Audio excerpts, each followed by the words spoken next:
Hi ഒരുവൻ. റഹീം മാപ്പുമായി വന്നിട്ടുണ്ട്.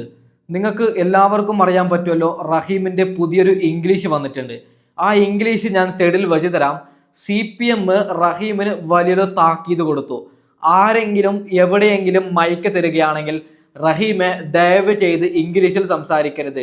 ആ ട്രോള് വരുന്നത് CPM പാർട്ടിക്കെന്നാണ് CPM പറയുന്നത്. റഹീമിൻ്റെ ഇംഗ്ലീഷ് ഞാൻ സൈഡിൽ വെച്ച് തരാം. അതിനുശേഷം റഹീം മാപ്പ് ചോദിക്കുന്ന ഭാഗവും ഞാൻ സൈഡിൽ വെച്ച് തരാം. പിന്നീട് DK ശിവകുമാറിന്റെ പേരിൽ വലിയൊരു കള്ളവാർത്ത പ്രചരിക്കുന്നുണ്ട്. DK ശിവകുമാർ കർണാടകയിൽ ന്യൂനപക്ഷങ്ങളായ മുസ്ലിമീങ്ങളുടെ വീട് തകർക്കുകയും മുസ്ലിമീങ്ങൾക്ക് അതായത് കൊല്ലുകയും ചെയ്യുന്നു എന്നാണ് കള്ളവാർത്ത പ്രചരിക്കുന്നത്. അതിൻ്റെ സത്യാവസ്ഥ എന്തെന്ന് തെളിവിൻ്റെ അടിസ്ഥാനത്തിൽ ഞാൻ പറയാം. പിന്നീട് കാസർഗോഡുകാരെ, കൊച്ചു ജില്ലയായ എൻ്റെ സ്വന്തം നാടായ കാസർഗോഡിനെ പിണറായി വിജയൻ ചതിക്കുകയാണ്. എന്തെന്നല്ലേ, മുക്കുകയാണ്. വലിയൊരു പ്രഖ്യാപനം പ്രഖ്യാപിച്ച് പകുതി പണിയെടുത്തിട്ട് മുക്കി ഓടുകയാണ് പിണറായി വിജയൻ. എന്താണ് പിണറായി വിജയൻ ചെയ്തത്? അതിനെ VD സതീശൻ ഇടപെട്ടു. എത്രയും പെട്ടെന്ന് UDF അധികാരത്തിൽ വന്നു കഴിഞ്ഞാൽ പരിഹരിച്ച് തരാമെന്ന് VD സതീശൻ പറഞ്ഞിട്ടുണ്ട്. എന്താണ് ആ സംഭവം, പിണറായിയുടെ ഇരട്ടത്താപ്പ് എന്താണെന്ന് ഞാൻ നിങ്ങൾക്ക് പറഞ്ഞുതരാം. അപ്പോൾ നമുക്ക് ആദ്യം റഹീമിന്റെ ഇംഗ്ലീഷ് ഒന്ന് കേട്ട് നോക്കാം. Okay. But government of Karnataka officer said this is purely belongs to government property. It's a GBA property. That's why we have to did the demolition. So,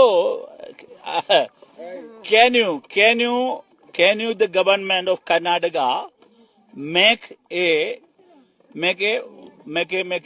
a audit in Karnataka city regarding this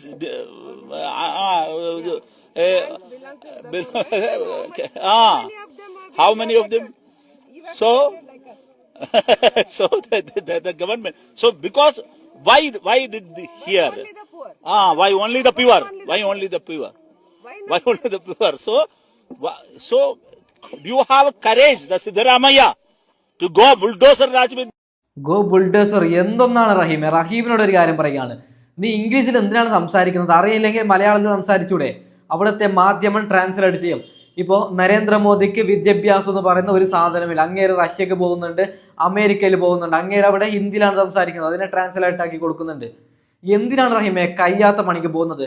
Raheema കാരണം കേരളം നാറുകയാണ്. വിദ്യാഭ്യാസം ഏറ്റവും കൂടുതലുള്ള ഒരു state Keralam എന്നാണ് എല്ലാവരും പറയുന്നത്. ആ സ്റ്റേറ്റിൽ ഇങ്ങനെ ഒരാൾ പോയി ഇംഗ്ലീഷിൽ സംസാരിച്ച് നമ്മുടെ എല്ലാവരുടെയും വില എന്തിനാണ് റഹീമെ നീ കളയുന്നത്? ബബ്ബ അറിയുന്നില്ലെങ്കിൽ മിണ്ടാണ്ടിരിക്കണം, അല്ലെങ്കിൽ മലയാളത്തിൽ പോയി സംസാരിക്കണം. ഓക്കെ. അതിനെ അപ്പോൾ CPMന്റെ ഓഫീസിൽ നിന്ന് റഹീമിനെ താക്കീത് കൊടുക്കുമ്പോൾ വീണ്ടും റഹീം മാപ്പുമായി. ഇനി റഹീം പറയുന്ന ഓരോ കാര്യം നിങ്ങൾ ശ്രദ്ധിച്ച് കേൾക്കണം. ഓക്കെ. എൻ്റെ ഭാഷാപരമായ പരിമിതിയെ, ഇംഗ്ലീഷിലെ പരിമിതിയെ ഊന്നിക്കൊണ്ട് ട്രോളുന്നവരോട് എനിക്ക് ഒരു വിരോധമില്ല. ഞാനത് മെച്ചപ്പെടുത്താൻ ഇനിയും ശ്രമിക്കും എന്നാണ് എനിക്ക് അവർക്കുൾപ്പെടെ കൊടുക്കാനുള്ള ഉറപ്പ്. എന്തിനാണ് റഹീമെ നീ ഇംഗ്ലീഷിൽ എന്തിനാണ് സംസാരിക്കുന്നത്? ആരെങ്കിലും ട്രോളൂലേ? ലോകം ട്രോളുകയാണ്. മറ്റേ കേരളത്തിൽ മാത്രമല്ല, ഇന്ത്യയിൽ മൊത്തത്തിൽ ട്രോളുകയാണ് ഇവൻ്റെ ഒരു ഇംഗ്ലീഷ്. ഒരു കാര്യം ഇടയ്ക്ക് പറയുകയാണ്, ചാനൽ ഒന്ന് സബ്സ്ക്രൈബ് ചെയ്യണേ. ഓക്കെ. ഇവന്മാരെ ട്രോളാണ് നമുക്ക്, അതായത് നമ്മുടെ ചാനൽ കുറേ ആൾക്കാർ കാണണമെങ്കിൽ നിങ്ങളൊന്ന് ദയവ് ചെയ്ത് സബ്സ്ക്രൈബ് ചെയ്യണം. ഓക്കെ. ബാക്കിയും കൂടി കേട്ട് നോക്കാം. പക്ഷേ ഒരു കാര്യം, ഭാഷയല്ലല്ലോ കാര്യങ്ങൾ നിശ്ചയിക്കുന്നത്, അതാണ് നമ്മുടെ രാജ്യത്ത് കാണുന്നത്. അപ്പോൾ ഞാൻ എൻ്റെ ഭാഷ മെച്ചപ്പെടുന്നതുവരെ കാത്തിരുന്നെങ്കിൽ എനിക്ക് ഹരിയാനയിലെ നൂഹിലേക്ക് എനിക്ക് എത്തിച്ചേരാൻ കഴിയില്ലായിരുന്നു. നീ എന്തിനാണ് പോകുന്നത്? അതൊന്ന് പറയൂ റഹീമെ. ഞങ്ങളുടെ വില കളയാനാണോ നീ വീണ്ടും പോകുന്നത്?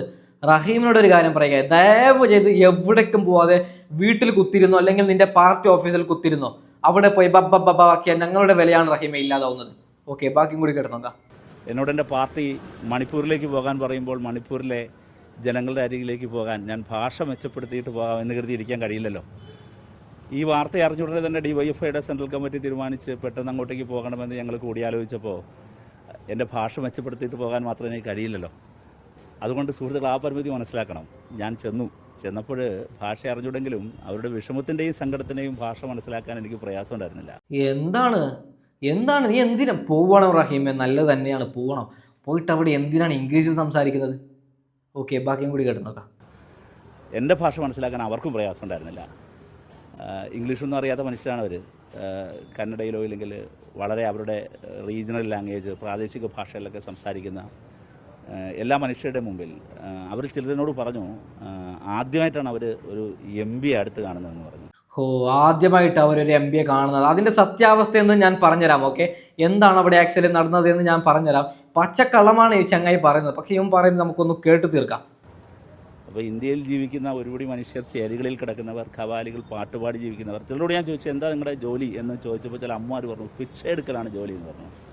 അപ്പോൾ അങ്ങനെ ഭിക്ഷ എടുത്തൊക്കെ അവർ ഉണ്ടാക്കിയെടുത്ത എത്ര നാളുകൊണ്ടായിരിക്കും ഭിക്ഷ എടുത്ത ഒരാൾ അതുപോലൊരു ചെറിയ വീട് പണിയുക. നീ പോയിട്ടെന്തെങ്കിലും കൊടുത്തോ? അതായത് ഭിക്ഷ എടുത്തിട്ടാണ് വീട് വെച്ചതെന്നാണ് റഹീം പറയുന്നത്. അപ്പോൾ നമുക്ക് അതിൻ്റെ സത്യാവസ്ഥയിലേക്ക് കടക്കാം. എന്താണ് ആക്ച്വലി കർണാടകയിൽ നടന്നത്? അതായത് അതൊരു കുഴിയിലാണ് സംഭവം. ഞാനൊരു കാര്യം പറയുകയാണ്. അവിടെ ഇപ്പോൾ റഹീം പറയുന്നത് മുസ്ലിം സമൂഹത്തെ മാത്രമാണ് DK ശിവകുമാറും സംഘവും ആക്രമിക്കുന്നത് എന്ന്. അതൊരു അക്രമമല്ല. അവിടെ സത്യസന്ധമായി ജീവിക്കുന്ന 10-15 കുടുംബമുണ്ട്, അത് ശരി തന്നെയാണ്. പക്ഷേ അത് സംഭവം എന്ന് പറയുമ്പോൾ കർണാടകയിൽ ഉള്ളു പ്രദേശത്താണ്, ആരും പോവാതെ ആരും തിരിഞ്ഞു നോക്കാത്ത ഒരു പ്രദേശമാണ് ആ സ്ഥലം. അവിടെ ഇപ്പം നേപ്പാളിൽ നിന്ന് വന്നവരും ബംഗ്ലാദേശിൽ നിന്ന് വന്നവരും ഇങ്ങനെ വിവിധ ഇടങ്ങളിൽ നിന്ന് വന്നവരും അതായത് അവിടെയാണ് അവർ തിന്നുന്നതും കുടിക്കുന്നതും കിടക്കുന്നതും ഉറങ്ങുന്നതും. അപ്പോൾ അവിടെ സത്യസന്ധമായി ജീവിക്കുന്ന 10-15 കുടുംബങ്ങൾക്ക് ഇതൊരു വലിയ ഭീഷണി തന്നെയാണ്. അതായത് തെറി വിളിക്കുന്നുണ്ട്, അവന്മാരവിടെ എന്തൊക്കെയോ വൃത്തികേട് കാണിക്കുന്നുണ്ട്. അപ്പോൾ DK ശിവകുമാറും സംഘവും ഒരു പദ്ധതി ഇടുകയാണ്. അവിടെയുള്ള അതായത് ആധാർ കാർഡും കാര്യങ്ങളൊക്കെ ഉള്ളവർക്ക് അവിടെ നിന്ന് നല്ലൊരു ഫ്ലാറ്റ് കൊടുക്കാമെന്ന്. അതായത് ഇപ്പോൾ ഞാൻ പറയുന്നത് പച്ചക്കളവാണെങ്കിൽ കർണാടക ന്യൂസ് മലയാളം എന്ന് അടിച്ചു കഴിഞ്ഞാൽ ഏഷ്യനെറ്റിലടക്കം വാർത്ത വന്നിട്ടുണ്ട്. അതായത് അവിടെ നിന്ന് ആധാർ കാർഡും കാര്യങ്ങളൊക്കെ ഉള്ളവർക്ക് ഫ്രീ ആയി ഫ്ലാറ്റ് കൊടുക്കുകയാണ് നമ്മുടെ DK ശിവകുമാർ.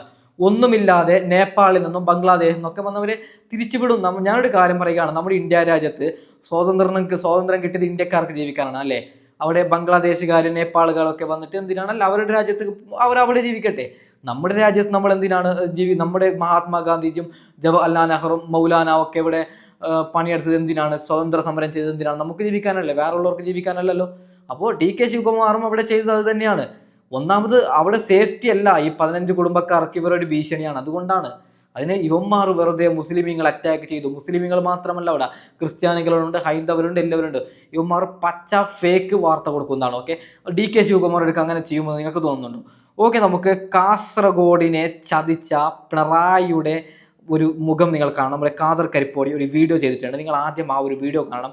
അതിനുശേഷം VD സതീശൻ എന്താണ് പറഞ്ഞത് ഞാൻ പറഞ്ഞുതരാം. ഓക്കെ, 100 കോടിയുടെ ഒരു ഗിവ് അവേ നടത്താൻ വേണ്ടിയിട്ട് പോവുകയാണ്. ഇന്ത്യയുടെ ചരിത്രത്തിൽ തന്നെ ഇതുപോലെ ഒരു ഗിവ് അവേ ഉണ്ടായിട്ടുണ്ടാകില്ല.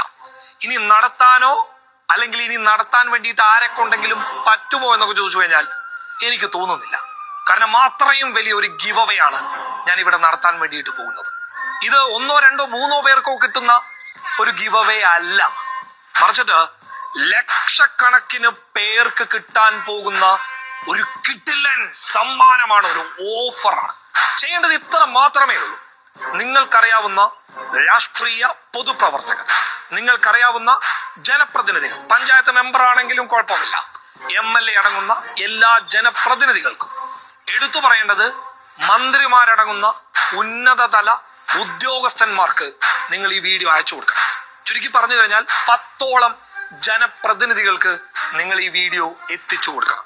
എങ്കിൽ നിങ്ങൾക്ക് എന്ത് കിട്ടും എന്ന് നിങ്ങൾ എന്നോട് ചോദിച്ചു കഴിഞ്ഞാൽ എനിക്ക് നിങ്ങളോട് പറയാനുള്ളത് 20-30 ലക്ഷവും ചിലവ് വരുന്ന ശസ്ത്രക്രിയ. അതായത് നിങ്ങൾക്ക് എന്തെങ്കിലും ഒരു അപകടം സംഭവിച്ചു കഴിഞ്ഞാലോ നിങ്ങളുടെ കുടുംബത്തിന് ഒരു അപകടം സംഭവിച്ചു കഴിഞ്ഞാലോ എന്തെങ്കിലും ആയിക്കഴിഞ്ഞാൽ 20-30 ലക്ഷം രൂപയും ചിലവ് വരുന്ന ചികിത്സയുണ്ടല്ലോ, അത് വെറും സൗജന്യമായിട്ട് നിങ്ങൾക്ക് കിട്ടും. നിങ്ങൾ ചെയ്യേണ്ടത് ഞാൻ നേരത്തെ പറഞ്ഞിട്ടുള്ള ആ ഒരു കാര്യം മാത്രമാണ്. ഈ 100 കോടി രൂപയുടെ ഗിവ് അവേയുടെ പ്രൊഡക്റ്റ് എന്താണെന്ന് നിങ്ങൾക്കറിയണ്ടേ? എന്റെ പിന്നിൽ കാണുന്ന ഈ മെഡിക്കൽ കോളേജ് ആശുപത്രിയാണ്. 13 വർഷത്തോളമായിട്ട് ഇങ്ങനെ പ്രേതാലയമായി കെട്ടിക്കിടക്കുന്ന ഒരുപാട് മനുഷ്യർ ചികിത്സ കിട്ടാതെ മരണപ്പെട്ടു പോകാൻ കാരണമായിട്ടുള്ള ഈ ഒരു പ്രേതാലയം യഥാർത്ഥ മെഡിക്കൽ കോളേജ് ആശുപത്രിയാക്കി മാറ്റിക്കഴിഞ്ഞാൽ ഞാൻ പറഞ്ഞതുപോലെ 30 ലക്ഷത്തിന്റെയും 40 ലക്ഷത്തിന്റെയും 20 ലക്ഷത്തിന്റെയും ഒക്കെ ആ ചികിത്സാ ചെലവ് നിങ്ങൾക്ക് സൗജന്യമായി കിട്ടും. ഒരുപക്ഷെ ഇതിനേക്കാൾ വലിയ ഗിവ് അവേ ഉണ്ടാകില്ല. ഫൈസൽ അടങ്ങുന്ന നമുക്കൊക്കെ അറിയാവുന്ന ഒരുപാട് കുട്ടികൾ ചികിത്സ ലഭിക്കാത്തതിന്റെ പേരിൽ മരണപ്പെട്ടിരിക്കുകയാണ്. ഒരു രാജ്യത്ത്, ജനാധിപത്യ രാജ്യത്ത്, ഒരു കുട്ടി ചികിത്സ കിട്ടാതെ മരണപ്പെട്ടു കഴിഞ്ഞാൽ അതിന് ഉത്തരവാദി ആരാണ്? ഇവിടുത്തെ ഭരണകൂട സംവിധാനമാണ്. അത് UDF ഭരിക്കുകയാണെങ്കിൽ UDF, LDF ഭരിക്കുകയാണെങ്കിൽ LDF, ഇനി NDA ഭരിക്കുകയാണെങ്കിൽ NDA. അതിനാരെയും എടുത്തു പറഞ്ഞ് കുറ്റപ്പെടുത്താനില്ല. പക്ഷേ ഇവിടെ ഒരുപാട് പേര് മരിച്ചു കഴിഞ്ഞിരിക്കുകയാണ്. പ്രിയമുള്ളവരെ, ന്യൂ ഇയർ സമ്മാനമായിട്ട്, ന്യൂ ഇയറിലെ ഒരു പ്രതിഷേധമായി നിങ്ങൾ ഈ വീഡിയോ ഷെയർ ചെയ്യണം. ലക്ഷക്കണക്കിന് മനുഷ്യരുടെ പ്രാർത്ഥനയുടെ ഒരു ഉത്തരം കിട്ടാൻ വേണ്ടിയിട്ടുള്ള പ്രയത്നമായിരിക്കണം നിങ്ങളുടെ ഓരോ ഷെയറും കമന്റും. എന്തൊരു ദയനീയമായിട്ടുള്ള ഒരു അവസ്ഥയാണ് കാസർകോട്ടെ മെഡിക്കൽ കോളേജ് ആശുപത്രിയോട് കാണിക്കുന്ന അവഗണനക്കെതിരെയുള്ള എന്റെ പുതിയ കാലത്തെ പ്രതിഷേധമാണ്. ഓക്കെ, പിണറായി വിജയൻ ഇതൊന്നും കാണുന്നില്ല എന്നാണ് ഞാൻ പറഞ്ഞത്.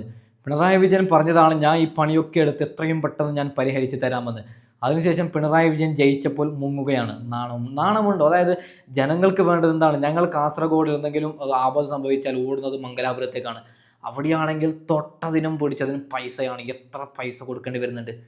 അപ്പോൾ ഇത് എത്രയും പെട്ടെന്ന് വി ഡി സതീശൻ അതിനൊരു കമൻറ്റ് ഇട്ടിട്ടുണ്ട്. ഞാൻ അത് ഒന്ന് വായിച്ചു തരാം. ഓക്കെ, വി ഡി സതീശൻ ഇട്ട കമൻറ്റ്, അതായത് ഈ വീഡിയോ പലരും ടാഗ് ചെയ്യുകയും പിൻ ചെയ്യുകയും ചെയ്തു. 2026 UDF അധികാരത്തിൽ വരുമ്പോൾ കാസർഗോഡിനായി ഈ പദ്ധതി UDF സർക്കാർ തീർച്ചയായും പൂർത്തീകരിക്കുമെന്നാണ് വി ഡി സതീശൻ പറഞ്ഞത്. ഓക്കെ, ഇതാണ് വേണ്ടത്. വി ഡി സതീശൻ പറഞ്ഞാൽ അത് ഉറപ്പായിട്ടും വി ഡി സതീശൻ ചെയ്യുമെന്നാണ് ഞാൻ പറഞ്ഞത്. അപ്പോൾ കാസർഗോഡിലുള്ള കോൺഗ്രസ് MLA മാരോടും കോൺഗ്രസ് MP മാരോടും പിന്നീട് LDFൻ്റെ MLA MP മാരോടും ഞാൻ പറയുകയാണ്, ഇത് ഖാദർ കരിപ്പോടി ഞങ്ങളല്ല ഇത് പറയേണ്ടത്, നിങ്ങളൊക്കെ ചേർന്നാണ് ഇതിനൊന്നും ഒരു പരിഹരിക്കപ്പെടേണ്ടത്. എന്താണ് നിങ്ങളൊക്കെ എന്തിനാണ് മിണ്ടാണ്ടിരിക്കുന്നത്? നിങ്ങൾ ആരെയാണ് പേടിക്കുന്നത്? ഓക്കെ, അപ്പോൾ ഏതായാലും ഞാൻ വൈൻഡപ്പ് ചെയ്യുകയാണ്. അടുത്ത വീഡിയോ ഇടം വരാം. ഓക്കെ.